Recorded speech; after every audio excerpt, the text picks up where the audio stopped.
ఈరోజు నీ జీవితంలో అనేక మంది శత్రువులు ఉన్నారా? ఆ శత్రువులు అందరూ కూడా కనుమరుగైపోవాలి అని నువ్వు ప్రార్థన చేస్తున్నావా?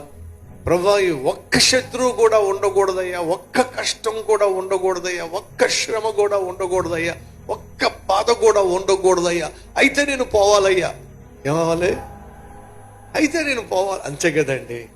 ఒక శత్రువు ఉండకూడదట, ఒక శ్రమ ఉండకూడదట, ఒక కష్టం ఉండకూడదట. పోయినోడికి ఏ శత్రువు చెప్పండి, పోయినోడికి ఏ కష్టమో చెప్పండి, పోయినోడికి ఏ రోగమో చెప్పండి, పోయినోడికి ఏ ఆర్థిక సమస్య చెప్పండి, పోయినోడికి నిరుద్యోగ సమస్య ఉందా, పోయినోడికి పెళ్లి కాని సమస్య ఉందా, పోయినోడికి పిల్లల కళ్ళదనే సమస్య ఉందా? సహోదరి సహోదరులు బ్రతుకున్నప్పుడు సాధారణంగా సహజంగా అనేక సమస్యలు ఉంటాయి. అని దేవుడు చెప్తుంది ఏమిటంటే, నిన్ను ఒకవైపు అభివృద్ధి పరుస్తాను, మరోవైపు ఏమంటున్నాడు, ఒక్కొక్కటిగా నీ జీవితంలో ఉన్న శ్రమలను నేను తొలగించుకుంటూ వస్తాను.